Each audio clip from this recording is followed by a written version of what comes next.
Since you run, I know you go out for long runs. It's the bread and butter of what you do.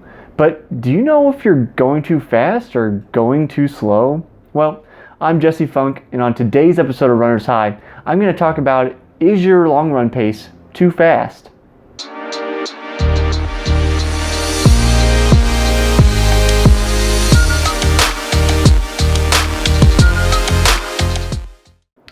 So you're putting in the mileage, but you're not really sure. Are you going too fast? Are you going too slow? What's the purpose of these long runs?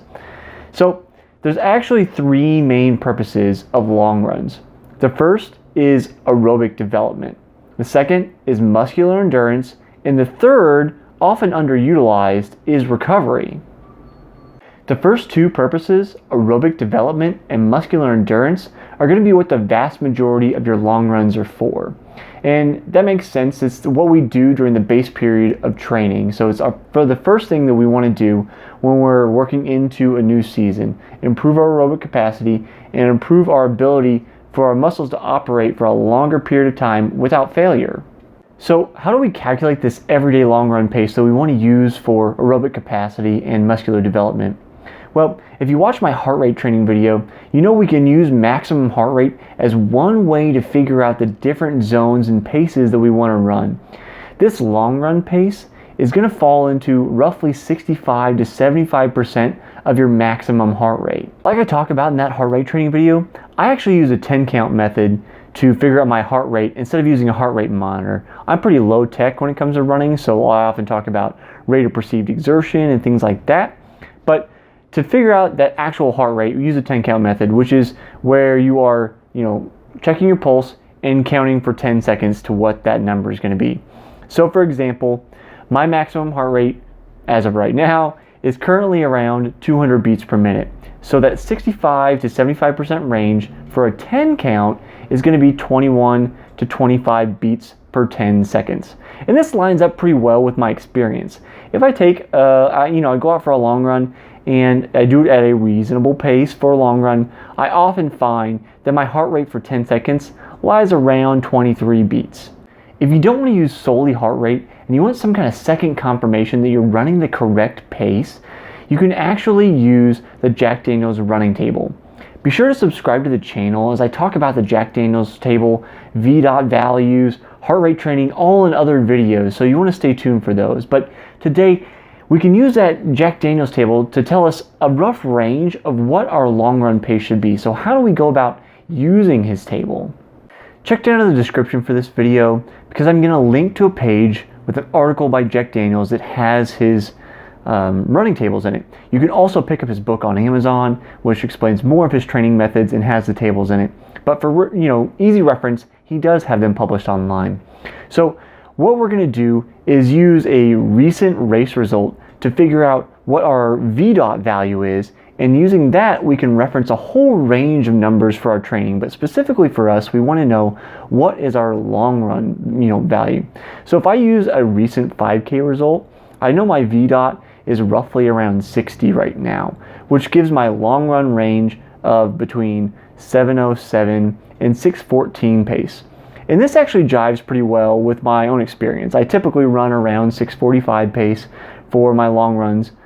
A little slower, a little faster, depending on the day, fatigue, heat, all of those kind of things.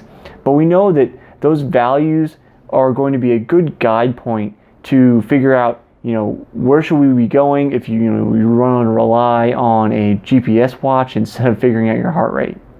Now, if we use Jack Daniels' table, this is actually something that will change over time.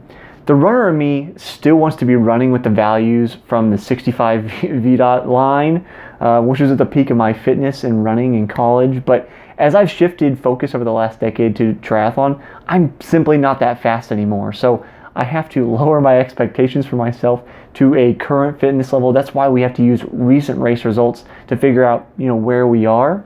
But on the opposite side, you may still be building your mileage, building your speed, getting a little bit faster. So when you keep in touch with those VDOT values on that table based on your recent race results, that should give you kind of a lower and upper limiter to how fast or slow you should be going for any particular long run.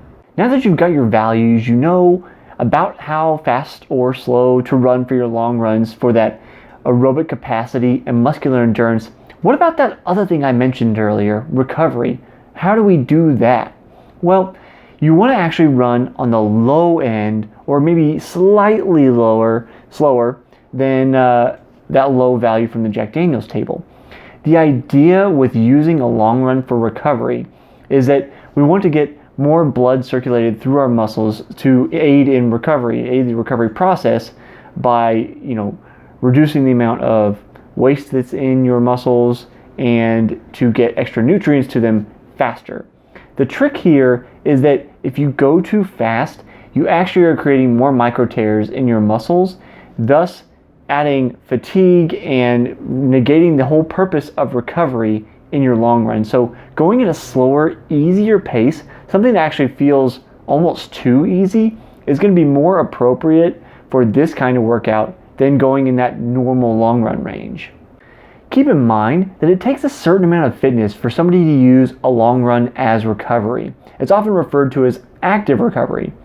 I'm not personally going to suggest it for most people until they're running at least 5 days a week. Sometimes more, sometimes less. It just depends on the athlete, but 5 days a week is typically a good threshold to start thinking about, I'm using a long run as recovery.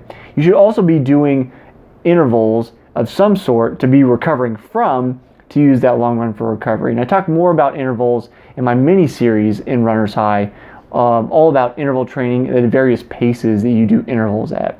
So what do you want to know about running? What do you not know? What's a mystery to you? Leave a comment below. Let me know. Let me answer for you. What can I help you with in running? I'll see you next time on the next episode of Runner's High.